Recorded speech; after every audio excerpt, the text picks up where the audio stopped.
பாடுவேன். தூயாதி தூயவரே உமது புகழை நான் பாடுவேன். பாரில் எனக்கு வேறென்ன வேண்டும், உயிருள்ள வரை நின் புகழ் பாட வேண்டும். பாரில் எனக்கு வேறென்ன வேண்டும், உயிருள்ள வரை நின் புகழ் பாட வேண்டும். தூயாதி தூயவரே உமது புகழை நான் பாடுவேன்.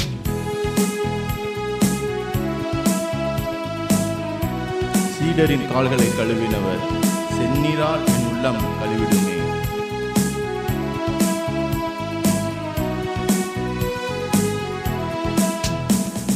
சீடரின் கால்களை கழுவினவர் செந்நீரால் என் உள்ளம் கழுவிடுமே. சீடரின் கால்களை கழுவினவர் செந்நீரால் என் உள்ளம் கழுவிடுமே. பாரில் எனக்கு வேறென்ன வேண்டும், உயிருள்ள வரை நின் புகழ் பாட வேண்டும்.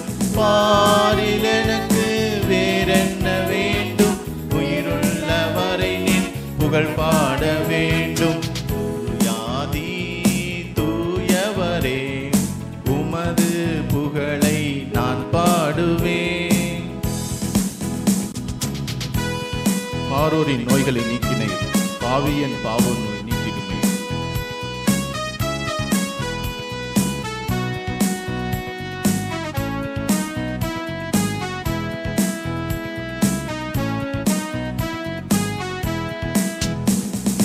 பாரோரின் நோய்களை நீக்கினவர் பாவியன் பாவ நோய் நீக்கிடுமே. பாரோரின் நோய்களை நீக்கினவர் பாவியன் பாவ நோய் நீக்கிடுமே. பாரில் எனக்கு வேறென்ன வேண்டும், உயிருள்ள வரை நின் புகழ் பாட வேண்டும். பாரில் எனக்கு வேறென்ன வேண்டும், உயிருள்ள வரை நின் புகழ் பாட வேண்டும். தூயாதி தூயவரே உமது புகழை நான் பாடுவேன்.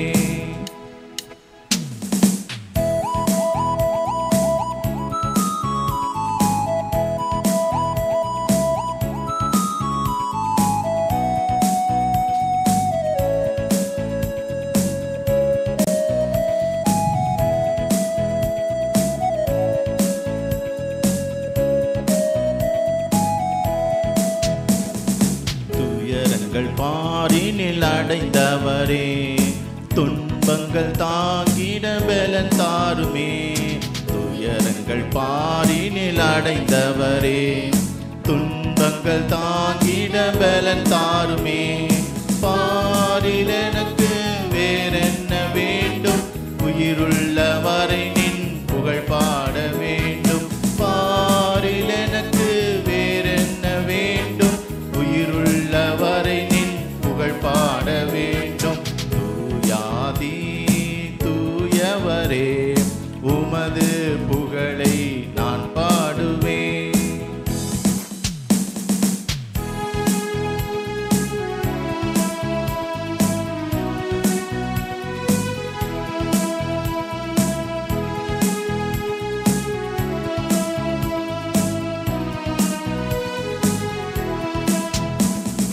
பரலோகில் இடமுண்டு என்றவரே பரிவாக என்னை சேர்க்க வேகம் மாறுமே.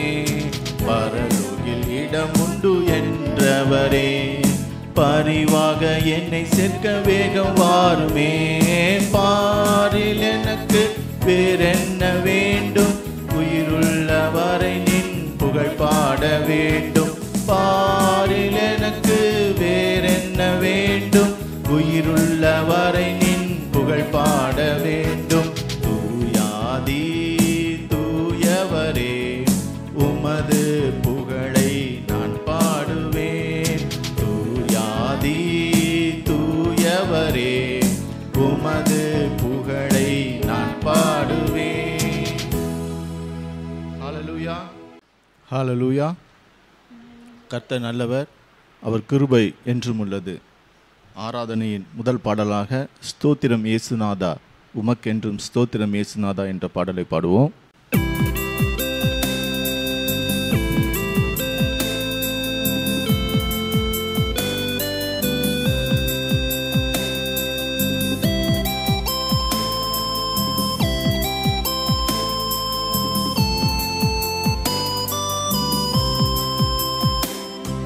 ஸ்தோத்திரம் இயேசுநாதா உமக்கென்றும் ஸ்தோத்திரம் இயேசுநாதா. ஸ்தோத்திரம் இயேசுநாதா உமக்கென்றும் ஸ்தோத்திரம் இயேசுநாதா. ஸ்தோத்திரம் செய்கின்றோம் நின்னடியார் திருநாமத்தின் ஆதரவில்.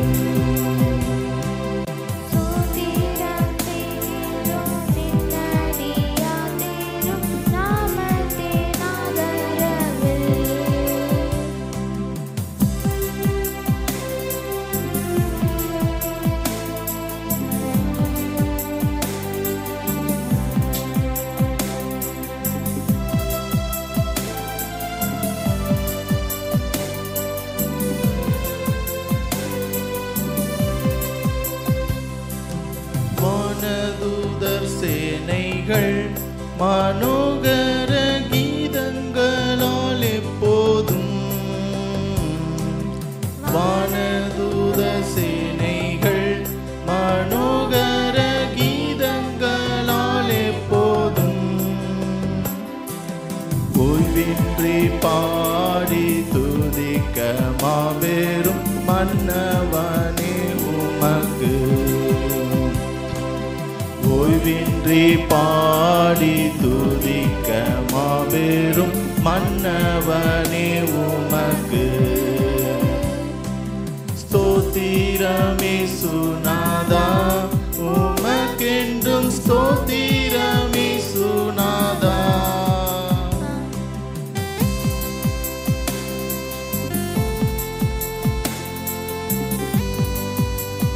இத்தனை மகத்துவமுள்ள பதவி வேலையாம் எங்களுக்கு.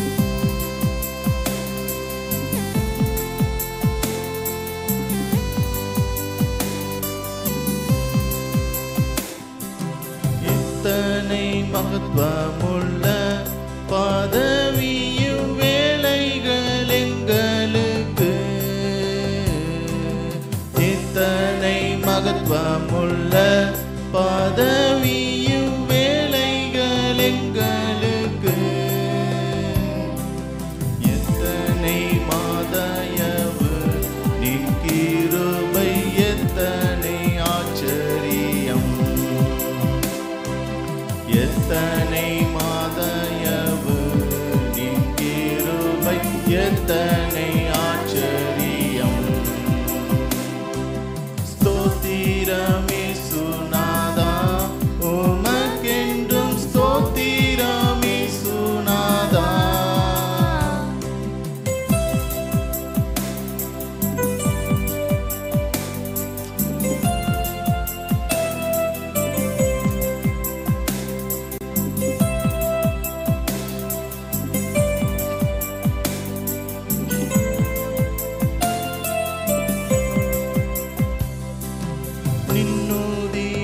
நின்னுதிரமதினால் திறந்த நின் ஜீவ புதுவலியாம். நின்னுதிரமதினால்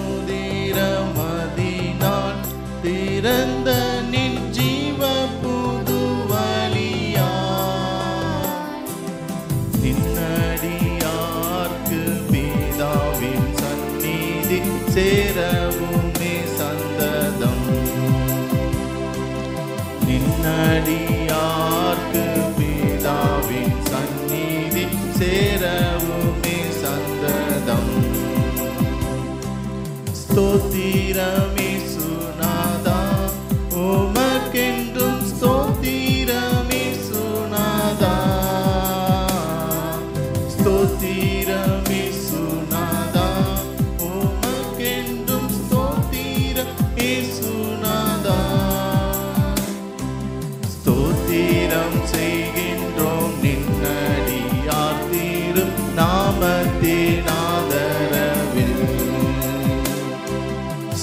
ஸ்தோத்திரம் செய்கின்றோம் நின்னடியார் திருநாமத்தின் ஆதரவில்.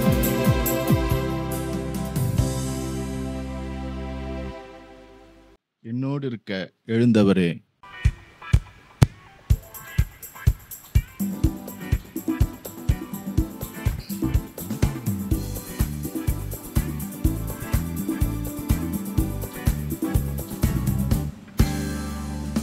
எனக்காய் ஜீவன் விட்டவரே, என்னோடு இருக்க எழுந்தவரே, எனக்காய் ஜீவன் விட்டவரே, என்னோடு இருக்க எழுந்தவரே, என்னை என்றும் வழி நடத்துவாரே, என்னை சந்திக்க வந்திடுவாரே, என்னை என்றும் வழி நடத்துவாரே, என்னை சந்திக்க வந்திடுவாரே.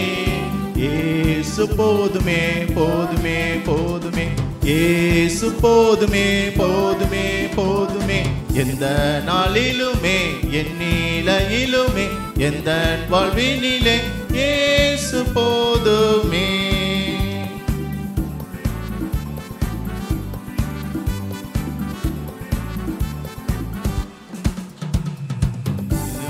சோதனை பெருகிட்டாலும் சோர்ந்து போகாமல் முன் செல்லவே, பிசாசின் சோதனை பெருகிட்டாலும் சோர்ந்து போகாமல் முன் செல்லவே, உலகமும் மாமிசமும் மயங்கிட்டாலும் மயங்கிடாமல் முன்னேறவே, உலகமும் மாமிசமும் மயங்கிட்டாலும் மயங்கிடாமல் முன்னேறவே, இயேசு போதுமே போதுமே போதுமே, இயேசு போதுமே போதுமே போதுமே, எந்த நாளிலுமே என் நிலையிலுமே எந்த வாழ்வினிலே இயேசு போதுமே.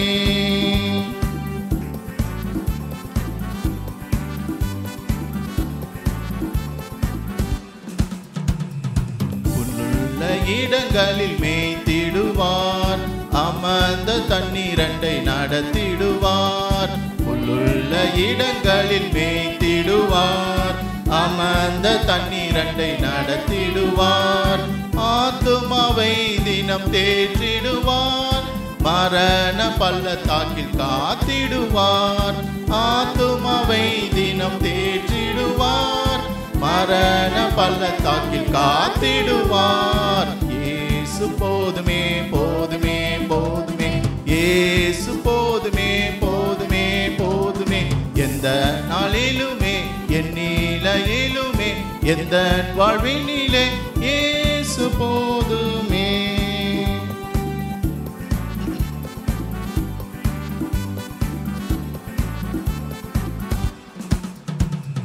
மனிதர் என்னை கைவிட்டாலும் மாமிசம் அழுகி நாரிட்டாலும், மனிதர் என்னை கைவிட்டாலும் மாமிசம் அழுகி நாரிட்டாலும், ஐஸ்வர்யம் யாவும் அழிந்திட்டாலும் ஆகாதவன் என்று தள்ளிவிட்டாலும், ஐஸ்வர்யம் யாவும் அழிந்திட்டாலும் ஆகாதவன் என்று தள்ளிவிட்டாலும், இயேசு போதுமே போதுமே போதுமே, இயேசு போதுமே போதுமே போதுமே, எந்த நாளிலுமே என் நிலையிலுமே எந்த வாழ்வினிலே இயேசு போதுமே.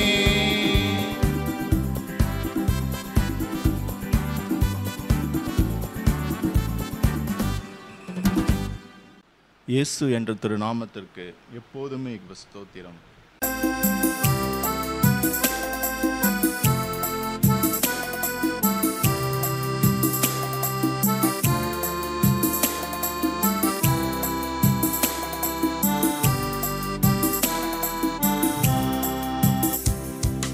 இயேசு என்ற திருநாமத்திற்கு எப்போதுமே மிக ஸ்தோத்திரம். இயேசு என்ற திருநாமத்திற்கு எப்போதுமே மிக ஸ்தோத்திரம். வானிலும் பூவிலும் மேலான நாமம்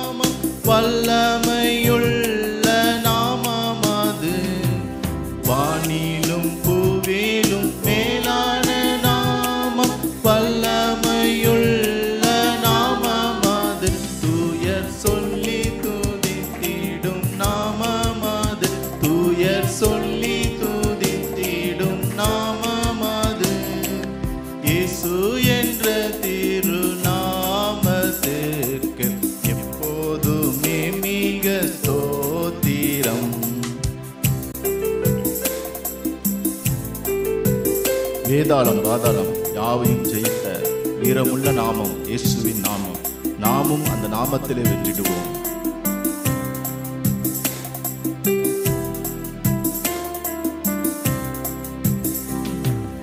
வேதாளம் பாதாளம் யாவையும் ஜெயித்த வீரமுள்ள திருநாமமது. வேதாளம் பாதாளம் யாவையும் ஜெயித்த வீரமுள்ள திருநாமமது. நாமும் வென்றிடுவோம் இந்த நாமத்திலே, நாமும் வென்றிடுவோம் இந்த நாமத்திலே. இயேசு என்ற திருநாமத்திற்கு எப்போதுமே மிக ஸ்தோத்திரம்.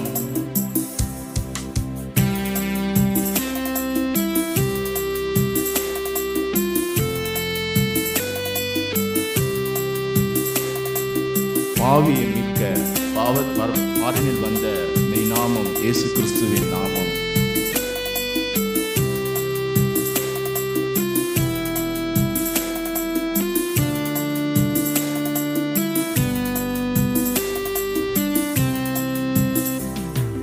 பாவத்திலே மாடும் பாவியை மீட்க பாரினில் வந்த மெய் நாமமது. பாவத்திலே மாடும் பாவியை மீட்க பாரினில் வந்த மெய் நாமமது. பரலோகத்தில் சேர்க்கும் நாமமது, பரலோகத்தில் சேர்க்கும் நாமமது. இயேசு என்ற திருநாமத்திற்கு எப்போதுமே மிக ஸ்தோத்திரம்.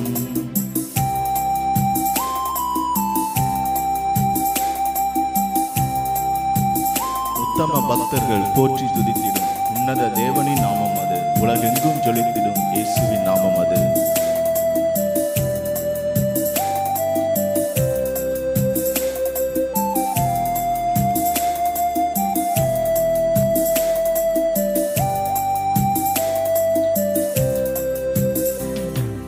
உத்தம பக்தர்கள் போற்றி துதித்திடும் உன்னத தேவனின் நாமம் அது.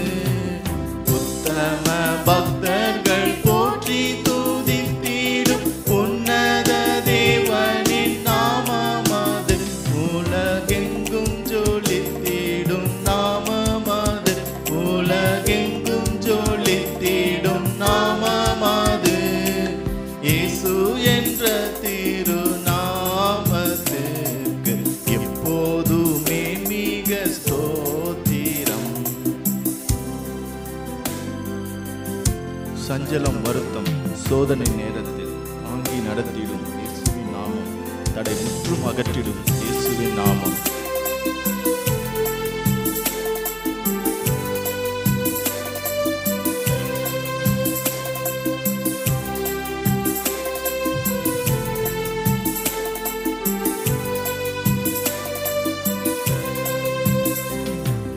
சஞ்சலம் வருத்தம் சோதனை நேரத்தில் தாங்கி நடத்திடும் நாமம் அது. சஞ்சலம் வருத்தம் சோதனை நேரத்தில் தாங்கி நடத்திடும் நாமம் அது. தடை முற்றும் அகற்றிடும் நாமம் அது, தடை முற்றும் அகற்றிடும் நாமம் அது. இயேசு என்ற திருநாமத்திற்கு எப்போதுமே மிக ஸ்தோத்திரம். இயேசு என்ற திருநாமத்திற்கு எப்போதுமே மிக ஸ்தோத்திரம். ஹல்லேலூயா, ஹல்லேலூயா. கடைசியாக தேனினி மயிலும் இயேசுவின் நாமம்.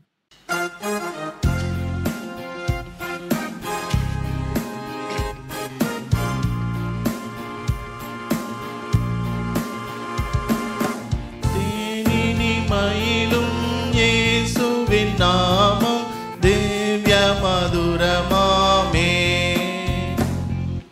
தேனினி மயிலும் இயேசுவின் நாமம் திவ்ய மதுரமாமே. அதை தேடியே நாடி ஓடியே வருவாய் தினமும் நீ மனமே.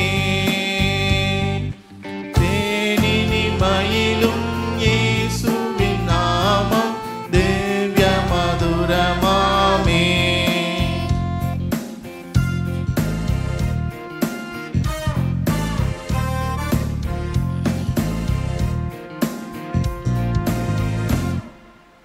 ஆசினிதனிலே நேசமதாக கஷ்டத்தை உத்தரித்தேன்.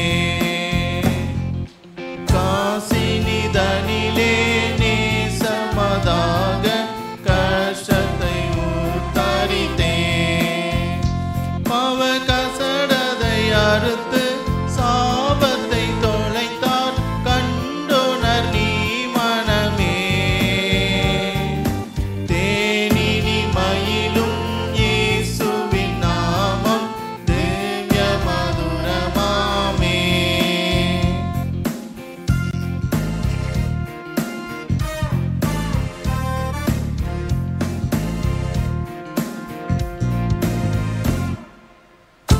நீயை மீட்க தாவியை உயிரை தாமே ஈந்தவரா.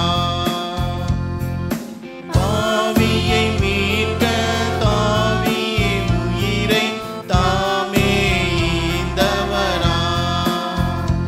இன்னும் நேமியாம் கருணை நிலை வரமுண்டு நிதம் துதி என் மனமே. தேனினி மயிலும் இயேசுவின் நாமம் திவ்ய மதுரமாமே.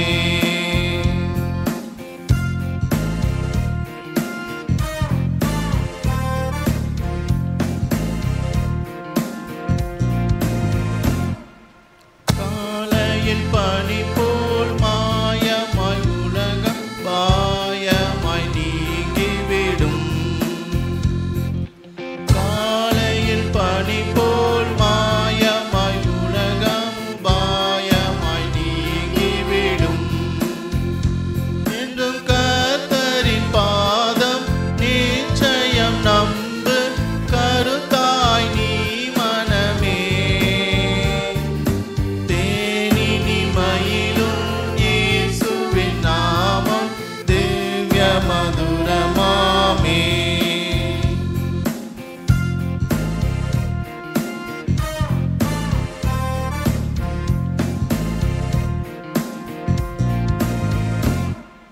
துன்பத்தில் இன்பம் தொல்லையில் நல்ல துணைவராம் நேசரிடம்.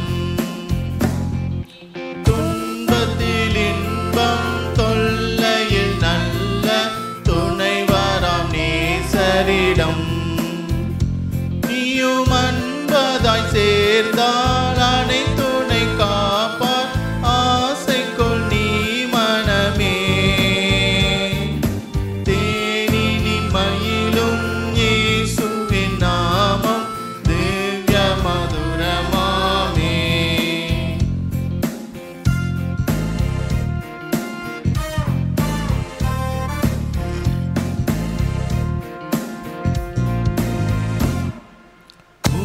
பூலோகத்தாரும் நீலோகத்தாரும் புகழ்ந்து போற்றும் நாமம். பூலோகத்தாரும் மேலோகத்தாரும் புகழ்ந்து போற்றும் நாமம். அதை பிடித்துக் கொண்டால்தான் பேரின்ப வாழ்வை பெறுவாய் நீ மனமே. தேனினி மயிலும் இயேசுவின் நாமம் திவ்ய மதுரமாமே. தேனினி மயிலும் இயேசுவின் நாமம் திவ்ய மதுரமாமே. இந்த சங்கீதத்தின் தலைப்பு துதிப்பாடல். இந்த சங்கீதத்துக்கு ஒரு அருமையான தலைப்பு வைத்திருக்கிறாங்க. சங்கீதக்காரன் தாவீது பாடின சங்கீதம் துதி பாடல். அப்படின்னா என்ன? ஆண்டவரை துதிக்கிறது.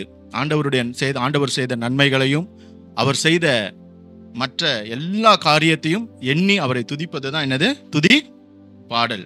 முதலாவது வசனத்தை பார்க்கும் பொழுது, கர்த்தர் என் வெளிச்சம், கர்த்தர் எனக்கு ரட்சிப்புமானவர், யாருக்கு பயப்படுவேன்? கர்த்தர் என் ஜீவனின் பலனானவர், யாருக்கு அஞ்சுவேன்? இங்க ரெண்டு கேள்வி கேட்கப்பட்டிருக்கிறது.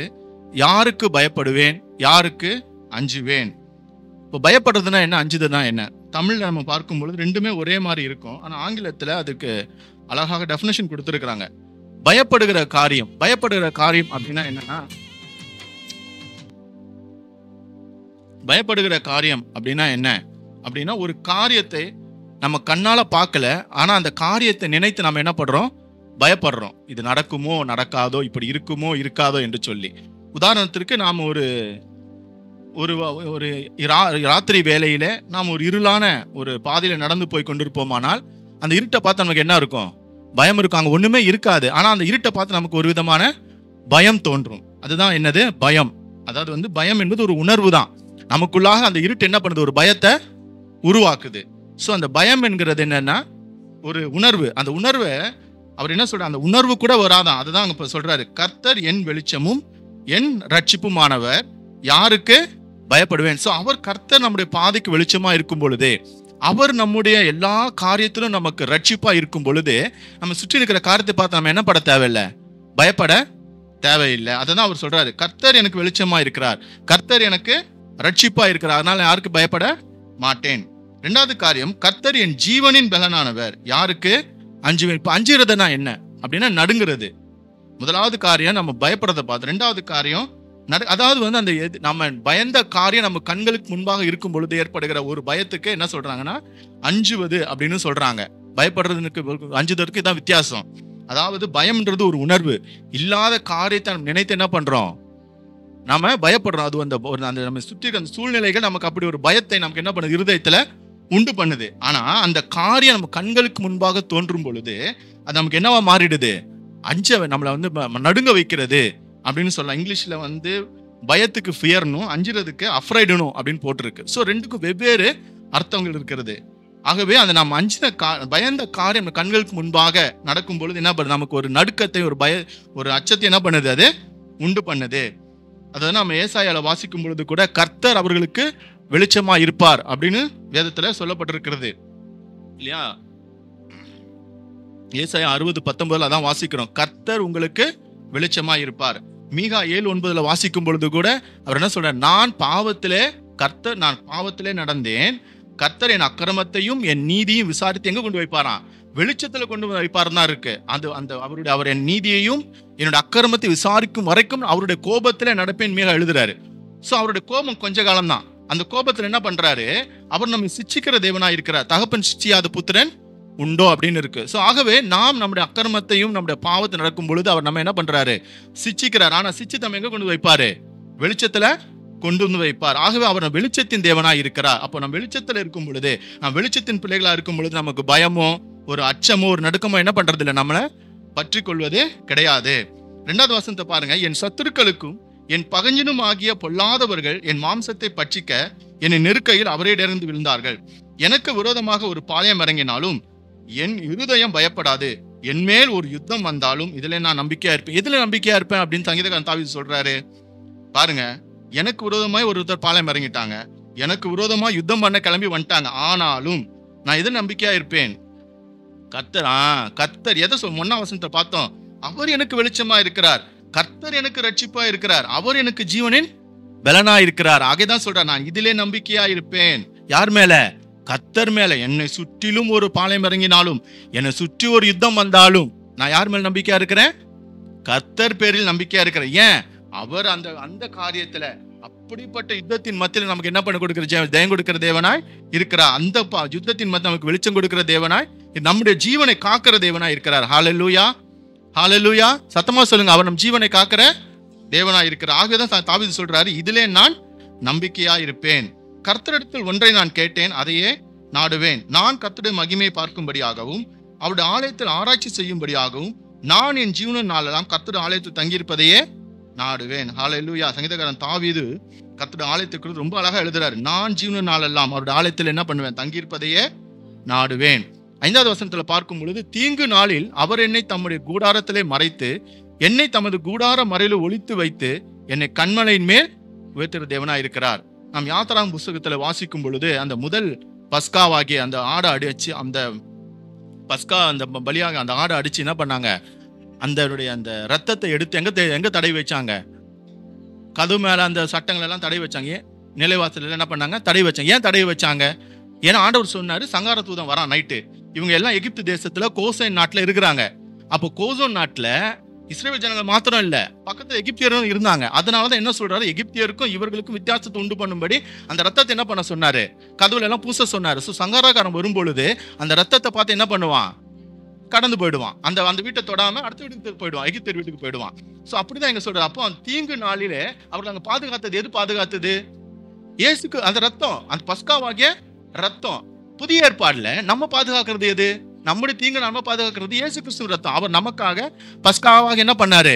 பலியிடப்பட்டாரு. சோ அதனால இங்க சொல்லியிருக்கு, அவருடைய தம்முடைய கூடாரத்தில் மறைத்து அந்த தீங்கு நாளில அவர் என்ன பண்றாரு? அந்த பஸ்காவுடைய ரத்தம் அவர்களை பாதுகாத்தது போல புதிய ஏற்பாட்டு உடன்படிக்கையின் விசுவாசிகள் இருக்கிற நம்ம கூட அவருடைய ரத்தம் என்ன பண்ணுது? அவர் நம்மளை பாதுகாக்குது. தீங்கு நாளிலே அந்த தீங்கு நம்மை அணுகாதபடிக்கு அவர் என்ன பண்றாரு? அவர் ரத்தத்துல நம்ம என்ன பண்றாரு? மறைத்து அவருடைய கூடாரத்துல ஒளித்து வைத்து, அந்த ரத்தத்துக்குள்ளாக நம்ம ஒளித்து வைத்து சத்துருவான நம்மை தொடராதபடிக்கு என்ன பண்றாரு? நம்மை காக்குறாரு. காத்து என்ன பண்றாரு? நம்மளை கண்மலையின் மேல உயர்த்தி வைக்கிறார். ஹல்லேலூயா, ஹல்லேலூயா. இப்பொழுதும் என் தலை என்னை சுற்றிலும் இருக்கிற என் சத்துருக்கு மேலாக உயர்த்தப்படும். அதன் மித்தம் அவருடைய கூடாரத்திலே நான் ஆனந்த பலிகளை இட்டு கர்த்தரை பாடி அவரை கீர்த்தனம் பண்ணுவேன். ஏன் இப்பொழுது என் தலை சுற்றிலும் உயர்ந்திருக்குன்னு சொல்றாரு? ஏன்னா அவரோட கூடாரத்தை ஒளித்து வச்சிருக்கிறாரு.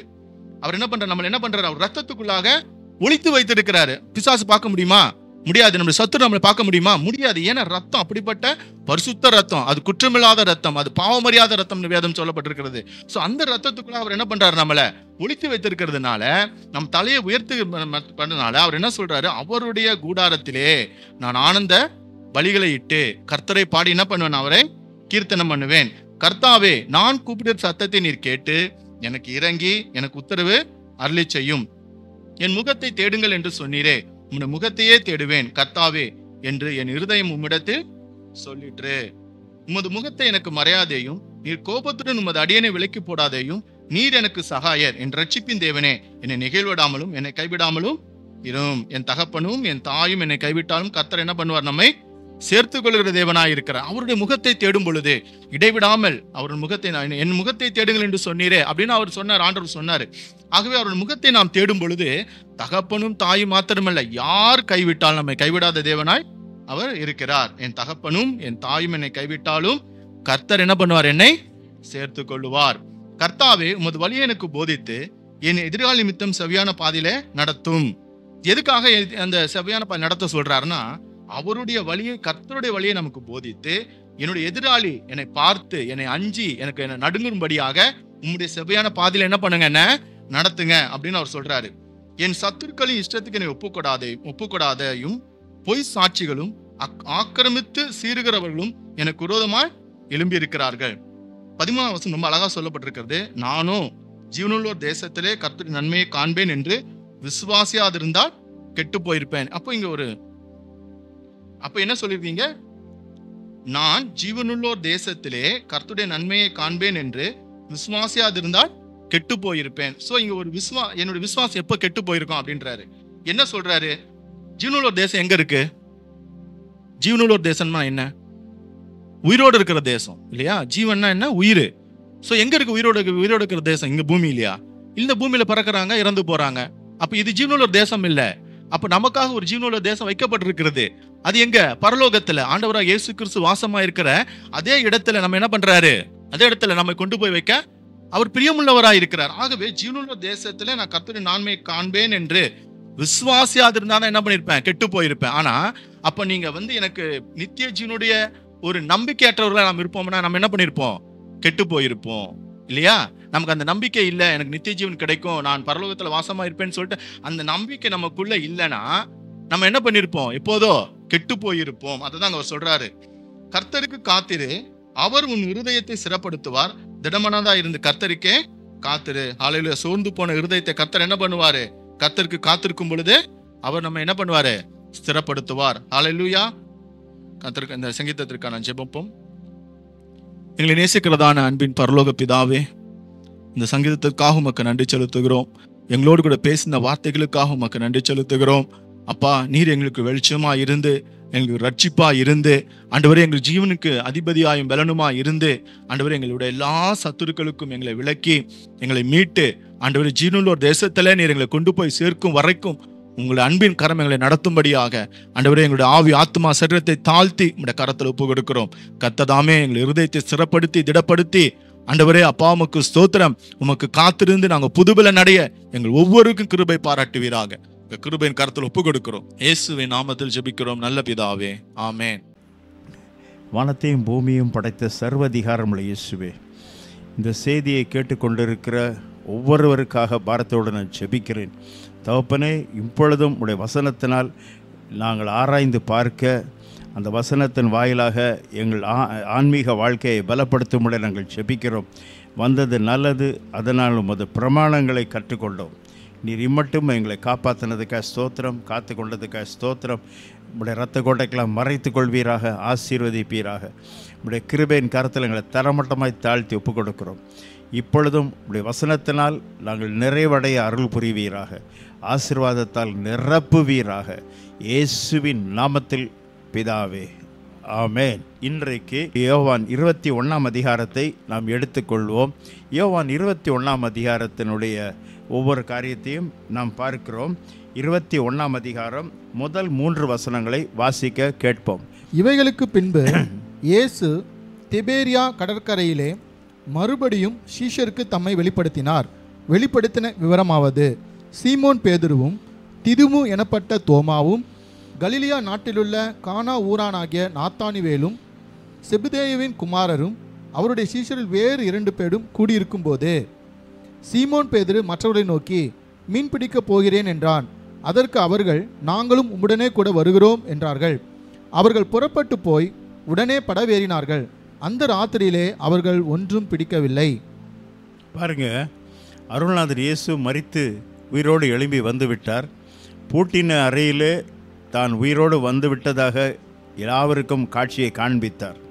ஆனால் 3 வருடமாக இயேசுவை பின்பற்றின சீடர்கள், 3 வருடமாக இயேசுவை பின்பற்றின சீடர்கள், அவர்கள் இயேசுவை அழைத்த பொழுது வலைகளை விட்டு அவரை பின் சென்றார்கள், படகுகளை விட்டு அவருக்கு பின் சென்றார்கள், உலக பிரகாரமான வேலையை விட்டு பின் சென்றார்கள். 3 வருஷமாக இரவும் பகலும் ஃப்ரீ போர்டிங் லாட்ஜிங் அப்படி கொடுத்து அவங்கள பராமரித்த பிறகு இப்போ அவர் உயிரோடு எழும்பி வந்து விட்டார் என்பதை எடுத்துரைத்திருக்கிறார். அவர் தெளிவாக சொல்கிறாரு, எல்லாருக்கும் என்னை பற்றி அறிவிங்கன்றாரு. ஆனால் இங்கே இந்த 21 அதிகாரத்தினுடைய துவக்கத்தில் நீங்கள் பார்த்தீங்கன்னா, மற்ற சீஷர்களை யார் கூப்பிட்றான்னு பாருங்கள். யார் கூப்பிட்றா? சீமோன் பேதுரு. எவ்வளோ அருமையாக இருக்கான் பாருங்கள். அப்பப்போ கட்சி மாறிறான் பார்த்தீங்களா? காட்டி கொடுக்கப்பட்ட அந்த ராத்திரியில் அவன் அவர் அறியேன் என்று சபிக்கவும் சத்தியம் பண்ணினா, இப்போது மச்சான் வாங்கடா எல்லாரும் மீன் பிடிக்க போகலாம் அப்படின்றான். உடனே முதல்ல போனது யார் தெரியுமா? நம்ம ஊருக்கு வந்த தோமா. எவ்வளோ அருமையாக இருக்குது. நான் ஒருத்தர் கேட்டார், தோமா மீன் பிடிக்கிற வராங்க. அவர் அதான் தொழில், உனக்கு தெரியாதா? உனக்கு இந்தியா நாட்டுக்கு முதல் சுவிசேஷத்தை கொண்டு வந்தவன் ஹார்வர்ட் யூனிவர்சிட்டி கிடையாது, மீனவர். இன்றைக்கு கூட நம்ம அந்த மீனவர் தான் நம்ம நாட்டுக்கு சுவிசேஷத்தை அறிவிக்கிற முதல் ஊழியக்காரர். அவர் 10th சர்டிஃபிகேட் கிடையாது, அவருக்கு ஸ்கூல் சர்டிஃபிகேட் கிடையாது. அவர் செய்த சாதனை யாரும் பண்ண முடியாது. பேதுருவை குறித்து இன்றைக்கும் கத்தோலிக்க திருச்சபையினுடைய பைபிளில் நீங்கள் பார்த்தீங்கன்னா, பேதுருக்கு என்ன பேர் தெரியுமா? ராயப்பர். யோவானுக்கு அருளப்பர், அந்த பவுலுக்கு சின்னப்பர். இந்த இன்றைக்கும் பேதுருவுடைய பேர் ராயப்பர். அந்த குறிப்பாக மீனவர்களுடைய பகுதியாகிய ராயபுரத்துக்கு ராயப்புரம் அப்படின்னு வந்திருக்கு. ராயப்பர் இன்றைக்கும் மீனவர்கள் அதிகமாக இருக்கிற வசதியான இடம் ராயபுரம். இன்றைக்கும் பாருங்க, இந்த பேதுரு அவர்களை என்ன பண்ணுறான், முழு நேர ஊழியத்தை விட்டு வெளியில் கொண்டு வந்து உலக பிரகாரமான வேலைக்கு கொண்டு போகிறான்.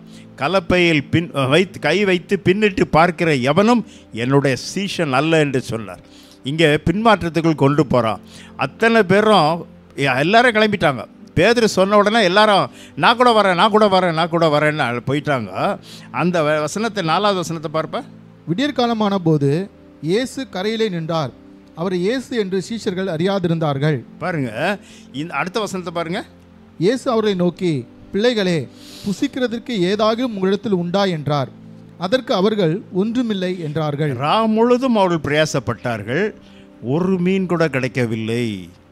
சொந்த சுயமுயற்சி, பின்மாற்றத்தின் ஆவி, கலப்பையில் கை வைத்து பின்னிட்டு பார்க்கிற எவனும் என்னுடைய சீஷன் அல்ல. எப்படி இருக்கு பாருங்க. ஊழியத்துக்கு வந்த பிறகு உலக பிரகாரமான வேலைக்கு போகலாமா? ஒருத்தர் சொன்னார், ஒரு காலத்தில் நான் கஞ்சாவை விற்று கொண்டிருந்தேன், நான் ஆண்டவரை ஏற்றுக்கொண்ட பிறகு நான் ஊழியத்துக்கு வந்து விட்டேன் அப்படின்னாரு. அதுதான் முதல் சாட்சி. அதுக்கு பிறகு வந்த சாட்சி என்னென்னா, ஊழியத்தில் அவருக்கு ஒன்றும் கிடைக்காததுனால மீண்டும் கஞ்சா விற்க ஆரம்பித்து விட்டார். எப்படி இருக்கு பாருங்கள். இவரும் பேதுரும் ஒன்று தான், ரெண்டும் ஒரே போட்டு தான், ரெண்டும் ஒரே கப்பலில் தான் போகிறாங்க. ஆனால் அருள்நாதர் இயேசு தம்முடைய வல்லமையை வெளிப்படுத்துறதை பாருங்கள். அடுத்த வசனத்தை பாருங்கள். அப்பொழுது அவர், நீங்கள் படவுக்கு வலதுபுறமாக வலையை போடுங்கள், அப்பொழுது உங்களுக்கு அகப்படும் என்றார். அப்படியே அவர்கள் போட்டு திரளான மீன் அகப்பட்டதினால் அதை இழுக்க மாட்டாதிருந்தார்கள். பாருங்க, திரளான மீன்கள் அகப்பட்டது. நைட் ஃபுல்லாக ட்ரை பண்ணாங்க, ஒரு மீன் கூட கிடைக்கல. காரணம், அந்த மீன்களை உருவாக்கினவர் கர்த்தர். அதை பலிகி பெருகும்படியாக அவர் சொன்னார். ஆதியாகமம் 1ஆம் அதிகாரம் 2ஆம் அதிகாரத்தில். அந்த முதலாவதாக வேதம் என்ன சொல்லுகிறது? அவர் மச்சங்களை ஆசீர்வதித்தார். மனுஷனை ஆசீர்வதிக்கிறதுக்கு முந்தி மீன்களை ஆசீர்வதித்து பலிகி பெருகும்படியாக செய்தார். உலகத்தில் 10,000 கோடி இருந்தாலும் 1000 கோடி மக்கள் இருந்தாலும் அத்தனை பேருக்கும் தேவையான அளவுக்கு மீன் இருக்குது. அத்தனை பேருக்கும் தேவையான அளவுக்கு மீன் இருக்குது. ஒவ்வொரு நாளும் மீன் இருக்குது.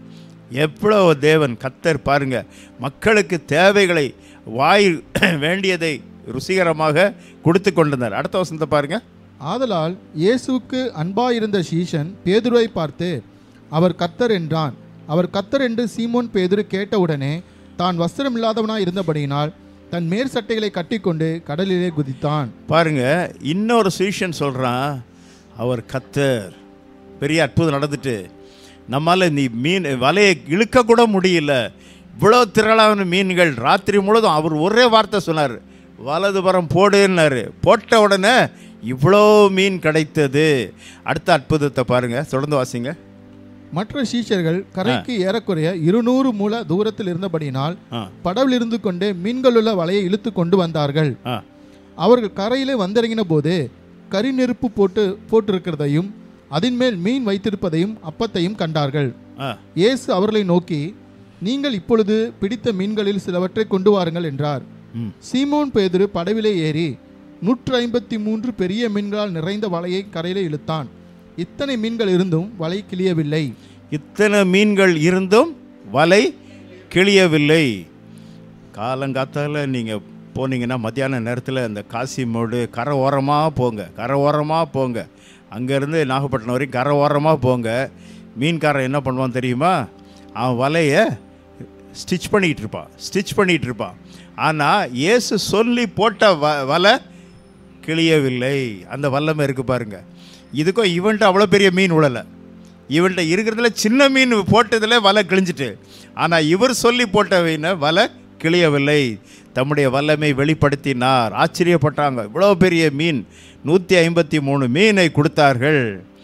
எனக்கு அன்பானவர்களே, முதல்ல அவங்களுக்கு சீஷர்களுக்கு என்ன கொடுத்தாரு பார்த்தீங்கன்னா? என்ன மீன் கொடுத்தாரு? பொரிச்ச மீனை கொடுத்தார். அதனால் நான் பொரிச்ச மீனை சாப்பிட்றேன். எவ்வளோ பெரிய ஆசீர்வாதம் தெரியுமா? ஒருத்தர் கேட்டார், is Jesus a vegetarian or non வெஜிடேரியனா? பியூர்லி நான் வெஜிடேரியன் அப்படின்னு. அவர் பொரிச்ச மீனை சாப்பிட்டவன தான் பரலோகத்தில் ஏற்றுக்கொள்வார்னு. அவனே முழிக்கிறான், வேலையும் கீழேயும் பார்க்குறான். உன்கிட்ட தப்பிக்கிறது ரொம்ப கஷ்டம்டான்ட்டு. ஆசீர்வதிக்கிற தேவன் ஆசீர்வாதத்தினால் நிரப்பி கொண்டு இருக்கிறார். அவ்வளவு தூரமாக தம்முடைய சீஷர்களை அவர் நேசித்தார். அவர் அந்த இடத்துல தான் கர்த்தர் என்றும் தான் உயிரோடு இருக்கிறார் என்பதையும் நிரூபித்து காண்பிக்கிறார். அவருடைய தொழிலில் ஆசீர்வாதத்தை கட்டளையிட்டார். அவருடைய தொழிலில் தம்முடைய வல்லமை விளங்க பண்ணினார். வலை கிளியவில்லை, வேண்டி அது இழுக்க முடியாத அளவுக்கு மீன் கிடைத்தது. அந்த அளவுக்கு அவர்களுக்கு ஆசீர்வாதமாக இருந்தது. அதுக்கு பிறகு அவங்க மீன் தொழிலுக்கு போன மாதிரி சரித்திரமே கிடையாது. அதுக்கு பிறகு ஆண்டவர் முதல்ல கொடுத்தார், இது வரைக்கும் மீன் பிடித்தாய், இனி மனிதர்களை பிடிப்பாய் என்று சொன்ன வார்த்தையின்படி கர்த்தர் அவரை ஆசீர்வாதம். தொடர்ந்து வாசி தம்பி. இயேசு அவரை நோக்கி, வாருங்கள் போஜனம் பண்ணுங்கள் என்றார். அவரை கர்த்தர் என்று சீஷர்கள் அறிந்தபடியினால் அவர்கள் ஒருவனும் நீர் யார் என்று கேட்க துணியவில்லை. அப்பொழுது இயேசு வந்து அப்பத்தையும் மீனையும் எடுத்து அவர்களுக்கு கொடுத்தார். இயேசு மரித்தோரில் இருந்த பின்பு தம்முடைய சீஷருக்கு அருளின தரிசனங்களில் இது 3வது தரிசனம். பாருங்க, அவர் அவ்வப்பொழுது தரிசனத்தை காண்பித்து கொண்டிருந்தார். தான் உயிரோடு எழும்பி வந்தேன் என்பதையும் தான் மக்களுக்கு நிரூபித்து காண்பித்து கொண்டே இருந்தார். என் ஆண்டவராக இயேசு கிறிஸ்து அவர் தன்னுடைய சீஷர்களை அன்பாகவே நேசித்தார். 12 சீடர்களை ஊழியத்துக்கென்று பயிற்சி கொடுத்தார். அவர்களை ஊழியத்தில் பயன்படுத்தினார். அவர்களுக்கு போதனைகளை கொடுத்தார். தனிமையாக ஜெபம் பண்ணும் பொழுது மருவ மலையில் போய் தான் யார் என்பது வெளிப்படுத்தி காண்பித்தார். தன்னுடைய வல்லமையெல்லாம் அவர்கள் கண்கூடாக பார்த்தார்கள். மரித்தவன் எழுந்து வந்ததையும் எல்லா உலக பிரகாரமாக எந்த அற்புதம் யாரால முடியாத காரியத்தெல்லாம் அவர் செய்து காண்பித்தார். ஆனால் இப்பொழுதோ அவர்கள் பின்மாற்றம் அடைகிறார்கள். தொடர்ந்து வாசிப்பா. அவர்கள் போஜனம் பண்ணின பின்பு இயேசு சீமோன் பேதுரை நோக்கி, யோனாவின் குமாரனாகிய சீமோனே, இவர்களிலும் அதிகமாய் நீ என்னிடத்தில் அன்பா இருக்கிறாயா என்றார். அதற்கு அவன், ஆம் ஆண்டவரே, உம்மை நேசிக்கிறேன் என்பதை நீர் அறிவீர் என்றான். அவர், என் ஆட்டுக்குட்டிகளை மேய்ப்பாயாக என்றார்.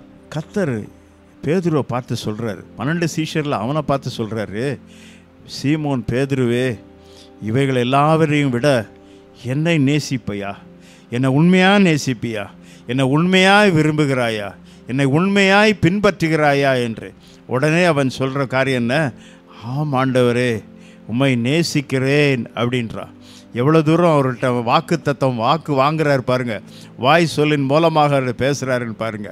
உடனே அவர் சொல்கிறாரு, என் ஆட்டுக்குட்டிகளை மேய்ப்பாயாக, நீ ஊழியம் செய்வாயாக, ஆத்துமாக்களை ஆதாயம் பண்ணுவாயாக, புதிதாய் பிறந்த கர்த்தருக்குள் வந்த பிள்ளைகளை நீ வளர்ப்பீராக, ஆண்டவர் கர்த்தருக்குள் வந்த பிள்ளைகளை திடப்படுத்துவீராக என்று ஒரு கனமான ஊழியத்தை பேதுருவிடத்திலே கொடுக்கிறார். தொடர்ந்து வாசிப்பா. 2ஆம் தரம் அவர் அவனை நோக்கி, யோனாவின் குமாரனாகிய சீமோனே, நீ என்னிடத்தில் அன்பா இருக்கிறாயா என்றார். அதற்கு அவன், ஆம் ஆண்டவரே, உம்மை நேசிக்கிறேன் என்பதை நீர் அறிவீர் என்றான். அவர், என் ஆடுகளை மேய்ப்பாயாக என்றார். பாருங்க, அவனுக்கு கர்த்தர் கொடுக்கறது ஃபஸ்ட்டு ஆட்டுக்குட்டின்றாரு. இப்போ என் ஆடுகளை மேய்ப்பாயாக, மிக பெரியவர்களை மேய்ப்பாயாக, ஊழியத்தில் நீ உயர்ந்த நிலைமையில் வருவாயாக, உன்னை உயர்ந்த நிலைமையில் நான் கொண்டு போவேனாக. அவர் இன்றைக்கும் அவனை உயர்ந்த சிகரத்தில் அவர் வைத்திருக்கிறார். சிகரத்தில் வைத்து அவரை எவ்வளவு தூரமாய் கனப்படுத்துகிறார் என்று பாருங்கள். அப்போஸ்தலர்களில் உயர்ந்த நிலைமையில் அவரை வைத்தார். உயர்ந்த நிலைமையில் அவரை வைத்தார். காரணம் என்ன? பேதுரு ஒரு பெரிய கனமான வேலைக்கு, உன்னதமான வேலைக்கு அழைத்திருக்கிறார். அழைத்தவர் உண்மை உள்ளவர், அழைத்தவர் உண்மை உள்ளவர். கர்த்தர் தம்முடைய பிள்ளைகளை அற்புதமாய் வழி நடத்தி கொண்டு வருகிறார். தேவன் ஒவ்வொரு காரியத்தையும் பார்க்கிறார். உள்ளத்தின் வாஞ்சையை பார்க்கிறார். மனுஷன் முகத்தை பார்ப்பார், கர்த்தரோ இருதயத்தை பார்க்கிறார். இந்த பேதுரு காட்டி கொடுக்கப்பட்ட அந்த ராத்திரியில் என்னை அறியேன் என்று சபிக்கவும் சத்தியம் பண்ணினான். இப்பொழுதும் என்னை நான் வந்த பிறகு மீன் பிடிக்க போயிட்டான். ஆனாலும் இப்போ கேட்குறாரு, உண்மையாக என்ன நேசிக்கிறியாப்பா அப்படின்றாரு. உண்மையாக நேசிக்கிறேன் ஆண்டவரே, என் ஆடுகளை மேய்ப்பாயாக என்று சொல்லுகிறார். தொடர்ந்து வாசிப்பா. 3ஆம் தரம் அவர் அவனை நோக்கி, யோனாவின் குமாரனாகிய சீமோனே, நீ என்னை நேசிக்கிறாயா என்றார். என்னை நேசிக்கிறாயா என்று அவர் 3ஆம் தரம் தன்னை கேட்டபடியினாலே பேதுரு துக்கப்பட்டு, ஆண்டவரே, நீர் எல்லாவற்றையும் அறிந்திருக்கிறீர், நான் உம்மை நேசிக்கிறேன் என்பதையும் நீர் அறிவீர் என்றான். இயேசு என் ஆடுகளை மேய்ப்பாயாக என்றார். மூன்றாவது தரம் அதே கேள்வியை கேட்ட உடனே ரொம்ப கஷ்டமாக இருக்கு. மனசு உடைஞ்சிட்டு கட்சி தலைவர் கட்சியை விட்டு விலகினவனை பார்த்து, என்னப்பா இனிமேல் கட்சியை விட்டு வெளியே போக மாட்டியா? 3 தடவை கேட்டான்னா அவன் அழாமல் இருப்பானா? நீ 3 தடவை எப்பா நீ சரித்திரத்தில் 10 வருஷத்தில் 10 முறை தாவிட்ட, இனிமேல் தாவிடுவியா? அவன் எப்படி இருக்கும் பாருங்க.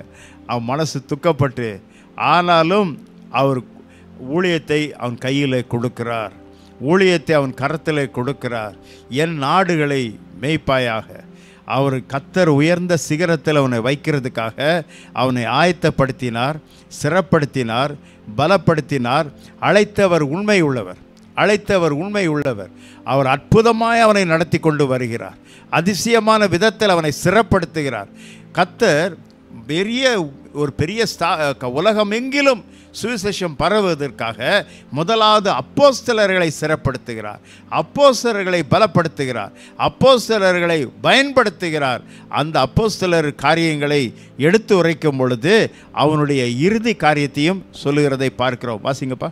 நீ இளவயதுள்ளவனாய் இருந்தபோது உன்னை நீயே அறை கட்டி கொண்டு உனக்கு இஷ்டமான இடங்களிலே நடந்து தெரிந்தாய். நீ முதிர் வயதுள்ளவனாகும் போது உன் கைகளை நீட்டுவாய், வேறொருவன் உன் அறையை கட்டி உனக்கு இஷ்டமில்லாத இடத்துக்கு உன்னை கொண்டு போவான் என்று மெய்யாகவே உனக்கு சொல்லுகிறேன் என்றார். இன்ன விதமான மரணத்தினாலே அவன் தேவனை மகிமைப்படுத்தப் போகிறான் என்பதை குறிக்கும்படியாக இப்படி சொன்னார். அவர் இதை சொல்லி பின்பு அவனை நோக்கி என்னை பின்பற்றி வா என்றார். அவருக்கு அழைக்கு மட்டும் சொல்லலை, பின்பற்றி வான்னு மட்டும் சொல்லலை, உனக்கு என்ன மரணம் நேரிடும் என்று சொன்னார். உனக்கு என்ன மாதிரி மரணம் நேரிடும் என்று சொல்லுகிறார். நீ போவாய், உன் இஷ்டமில்லாத இடத்துக்கு கொண்டு போவார்கள், வேறொருவன் கயத்தை எடுத்து உன்னை சித்திரவதம் சரிவார் என்பதையும் மரணத்தை குறித்து சொல்லுகிறதை பார்க்கிறோம். ரோம சரித்திரம் சொல்லுகிறது, பேதுரு கடைசியாக அவர் அவரை கொலை செய்ய போகிற நேரம் வந்த உடனே அவர் ஒரு காட்டுக்குள்ளே ஓடுறாராம். அப்போது இயேசு அந்த காட்டில் அவர் நிற்கிறாராம். பேதுரு, இந்த பக்கம் போகிற, என்னை கொலை செய்ய போகிறாங்க, பயந்து ஓடுறேன். உன் நாட்கள் முடிந்து விட்டது, உன் ஊழியத்தினுடைய நாட்கள் முடிந்து விட்டது. என்னுடைய ராஜ்யத்தில் நீ வர வேண்டும், நீ இந்த மரணத்தின் வழியாகத்தான் வர வேண்டும், இந்த கொடூரமான மரணத்தின் வழியாக தான் வர வேண்டும். அப்படியே ஆண்டவரே, சரி நான் மரணத்துக்கு என்னை ஒப்பு கொடுக்குறேன்னு சொல்லிட்டு நேராக போகிறாரு. அவங்க அவரை பிடித்து விடுகிறார்கள், பிடித்து அவரை சிலுவையில் அறைய போகிறார்கள். அப்போ அவர் சொன்ன ஒரே ஒரு காரியம், என் ஆண்டவரை சிலுவையில் இப்படி அடித்தார்கள், நீங்கள் என்ன அப்படி செய்யாதீங்க, தலைகீழாக அடிங்க. நான் அவரை மாதிரி மரணம் அனுபவிக்க என்னால் முடியாது, என்னை தலைகீழாக அடிங்கள் என்று சொல்லி தன்னை அவரை சிலுவைக்கு கொடூரமான மரணத்துக்கு தம்மை ஒப்பு கொடுத்தார். தொடர்ந்து வாசிங்கப்பா. பேதுரு திரும்பி பார்த்து இயேசுக்கு அன்பாய் இருந்தவனும் ராபோஜனம் பண்ணுகையிலே அவர் மார்பிலே சாய்ந்து, ஆண்டவரே உம்மை காட்டி கொடுக்கிறவன் யார் என்று கேட்டவனுமாய் இருக்கிற சீஷன் பின்னே வருகிறதை கண்டான். அவனை கண்டு பேதுரு இயேசுவை நோக்கி, ஆண்டவரே இவன் காரியம் என்ன என்றான். அதற்கு இயேசு, நான் வருமளவும் இவன் இருக்க எனக்கு சித்தமானால் உனக்கு என்ன, நீ என்னை பின்பற்றி வா என்றார்.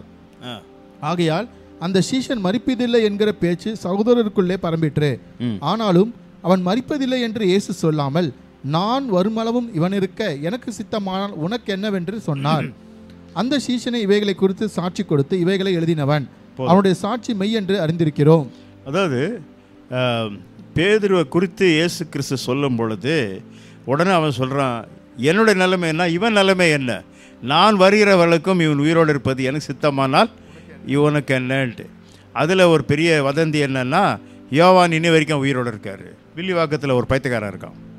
அவன் என்ன சொல்கிறான், அவர் பத்துமத்தீவுக்கு போனாராம், யோவானோட உட்காந்து இட்லி சாம்பார் சாப்பிட்டு வந்தாராம். ஏன் வில்லிவாக்கம் ஹோட்டலே சாப்பிட வேண்டியதானே, ஏன் அங்கே போய் சாப்பிடணும்? சும்மா இது அடிக்கிற புரடா கதெல்லாம் பயங்கரமாக இருக்குது. எனக்கு அருமையானவர்களே, 12 சீஷர்களில் 11 பேர் இரத்த சாட்சியாக மரித்தார்கள். யோவானை தவிர யோவான் ஒருவர் மட்டும்தான் he had a natural death. மற்ற அவ்வளோ பேரும் கொடூரமான இரத்த சாட்சியாக மரித்தார்கள். அருள்நாதர் இயேசு, வந்தது உண்மை, வந்து தம்மை வெளிப்படுத்தினது உண்மை. தொடர்ந்து வாசி. இயேசு செய்த வேறு அநேக காரியங்களும் உண்டு. அவைகளை ஒவ்வொன்றாக எழுதினால் எழுதப்படும் புத்தகங்களை உலகம் கொள்ளாதென்று அறிந்திருக்கிறேன். ஆமென். பாருங்க, இயேசு இந்த 4 சுவிசேஷத்தில் எழுதினதை காட்டிலும் வேறு அநேக காரியங்களை அவர் செய்தார். அல்லேலூயா. அநேக காரியங்களை அவர் செய்தார். அங்கே என்ன வசனம், ஒரே வார்த்தையில் என்ன எழுதியிருக்கு? அவைகள் அத்தனத்தையும் எழுதுவோம் என்றால் புத்தகங்கள் உலகம் கொள்ளாதுமா. உலகத்தில் உள்ள மொத்த லைப்ரரியில் சொல்லுவான், எப்பா இதை அடக்க முடியாதுப்பா, எங்களுக்கு இடம் இல்லைப்பா. எந்த லைப்ரரிக்கு போனால், கன்னிமரா லைப்ரரியில் ஊரில் இருக்க அத்தனை லைப்ரரினா கூட முடியாது, உலகமே கொள்ளாதுன்ட்டார். அப்போ எந்த லைப்ரரி கொள்ள முடியும்? அந்த அளவுக்கு அருள்நாதர் அதிகமாக செய்தார். தம்முடைய வல்லமையை வெளிப்படுத்தினார். 21ஆம் அதிகாரம் யோவான் அருள்நாதர் இயேசு உயிர்த்தெழுந்ததை தெளிவுபடுத்துகிறார், காண்பிக்கிறார். இந்த உயிர்த்தெழுதல் ஆண்டவர் நம்மோடு கூட இருக்கிறார். 40 நாட்கள் உயிர்த்தெழுந்த பிறகு காண்பித்தார். நாம் அதை பார்ப்போம், ஆராய்வோம், இன்னும் மேற்காண்ட காரியங்களை பார்ப்போம். யாவரும் கண்களை மூடி கர்த்தரை நோக்கி பார்ப்போமாக. வானத்தையும் பூமியையும் படைத்த சர்வதிகாரமுள்ள இயேசுவே, இந்த அருமையான விளைக்காமுக்கு நன்றியோடு சோத்தரிக்கிறோம். ஒவ்வொருவரையும் ஆசீர்வதிப்பீராக. எங்களை பலப்படுத்தும்படி நாங்கள் செபிக்கிறோம். உடைய கிருபையின் கரத்தில் ஒப்புக் கொடுக்கிறோம். உடைய நாமத்தை மயம்படுத்தும்படி நாங்கள் செபிக்கிறோம். ஒவ்வொருவரையும் ஆசீர்வதிப்பீராக. அப்பா, இந்த யோவான் 21ஆம் அதிகாரம் எங்களை தெளிவுபடுத்தினதுக்காக நன்றி. உடைய கிருபையின் கரத்தில் எங்களை தரமட்டமாய் தாழ்த்தி ஒப்புக் கொடுக்கிறோம். ஆசீர்வாதத்தால் நிரப்புவீராக. ஒவ்வொருவரையும் ஆசீர்வதிப்பீராக. நீர் உயிர்த்தெழுந்த ஆண்டவர் எங்களோடு கூட இருக்கிறதுக்காக நன்றி. எங்களுடைய இல்லத்தில் இருக்கிறதுக்காக ஸ்தோத்திரம். எங்களுடைய இருதயத்தில் இருக்கிறவரே உமக்கு ஸ்தோத்திரம். எங்களோடு கூட இருக்கிறதுக்காக நன்றி. இயேசுவின் நாமத்தில் பிதாவே, ஆமென்.